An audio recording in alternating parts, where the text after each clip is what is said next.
Hotep à tous, bien-aimés frères et sœurs, l'entretien tant attendu, l'entretien téléphonique entre Vladimir Poutine et Donald Trump a eu lieu aujourd'hui lundi 19 mai 2025.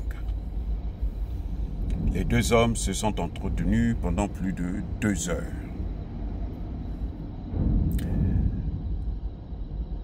Et les deux hommes ont qualifié l'entretien de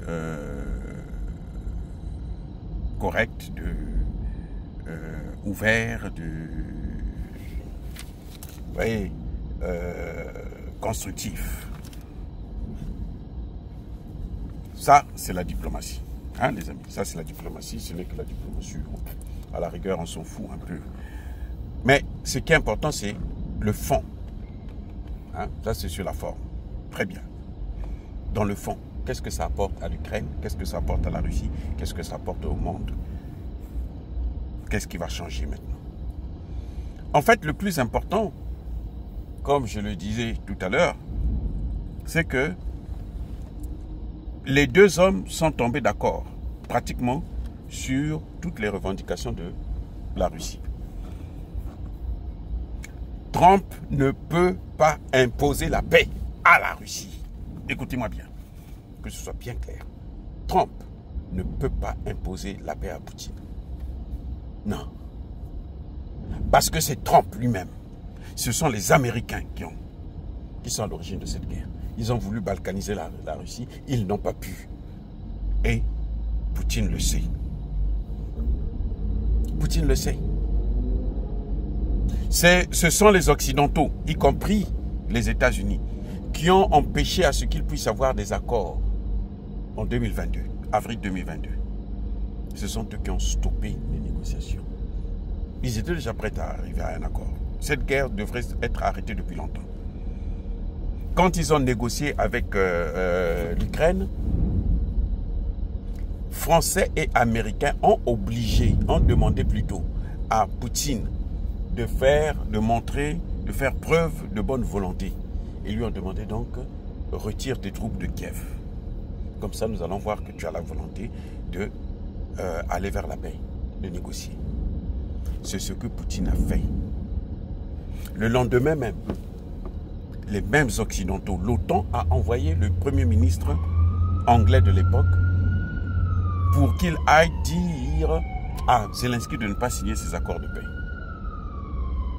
Vous comprenez? C'est comme ça que ça s'est passé. Et après, les propagandistes de l'Occident ont dit « Oh, mais Poutine n'est pas fort, il n'a pas pu prendre Kiev. » C'est ça le problème. Poutine avait déjà encerclé Kiev. Et maintenant, ils veulent la paix. En fait, ils ne veulent pas la paix, ils veulent un cessez-le-feu pour gagner du temps afin de réarmer encore très rapidement l'Ukraine. Parce que ce que les Occidentaux veulent, en fait, c'est jusqu'au dernier Ukrainien. Donc Poutine propose, il dit, moi, je n'ai pas un problème pour qu'il y ait un cessez-le-feu. Mais le cessez-le-feu est conditionné. Nous devrons reprendre les négociations là où ça s'était arrêté en 2022, en tenant compte de la situation actuelle sur le terrain, parce que la Russie aussi a perdu des hommes, a perdu des armes, a perdu l'argent. La Russie a été sanctionnée. Donc, tout ça, ça ne va pas partir comme ça, cadeau. On reprend les négociations en tenant compte de la réalité sur le terrain. Ou au cas contraire, on reprend la guerre, on continue la guerre. C'est un choix à faire. Vous voyez là où comment ça se passe. Et donc, Poutine dit, nous devrons négocier pour un mémorandum de paix, pas de cessez-le-feu. Parce que le cessez-le-feu doit être la première étape de ce mémorandum de paix. Et le mémorandum de paix, c'est celui de 2022, où l'Ukraine doit renoncer à rentrer dans l'OTAN, l'Ukraine doit arrêter de s'armer, et l'Ukraine doit être une zone tampon entre les deux, l'Occident et la Russie. C'est tout. C'est ça que Poutine demande. Ce qui est bien, c'est qu'on trouve que, en fait, les deux parties sont tombés d'accord. C'est-à-dire que Trump Et Poutine sont tombés d'accord. Trump aussi a dit qu'il faut qu'il y ait les négociations tout de suite pour un mémorandum de paix. Donc en fait, c'est Poutine qui mène le jeu. Voilà la réalité. Vladimir Poutine mène le jeu. S'ils veulent la paix, les conditions sont là, les conditions sont claires, et puis on va vers la paix. Mais s'ils ne veulent pas la paix, eh bien, il n'y aura pas la paix. Tant pis pour vous. Voilà ce qui est en train de se passer. Donc l'entretien, en fait, s'est conclu par un échec de l'Occident, de l'Europe.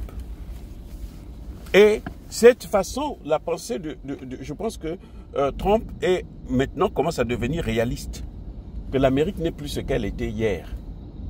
Ce que les gens oublient, c'est que le monde entier veut que la Russie gagne cette guerre. Parce que le monde entier, on a marre des chicottes qu'il recevait tout le temps de l'Amérique et des Européens. Le monde entier ne veut plus de ça. Donc le monde entier n'attend que, attend seulement que la Russie puisse gagner. Voilà. Tout le monde attend cette victoire de la Russie. C'est tout. Et si l'Ukraine veut continuer à massacrer ses hommes, tant pis pour l'Ukraine. Hein. Nous, on ne peut pas faire autrement, puisque ce n'est pas nous qui décidons de l'avenir de l'Ukraine. C'est aux Ukrainiens de penser à leur avenir. Voilà la réalité sur le terrain, les amis. Donc, bien-aimés frères et sœurs, Poutine n'a pas dit qu'il est contre le cessez-le-feu, mais il veut que le cessez-le-feu puisse être la première partie de l'accord de paix qu'ils auront obtenu. Pas un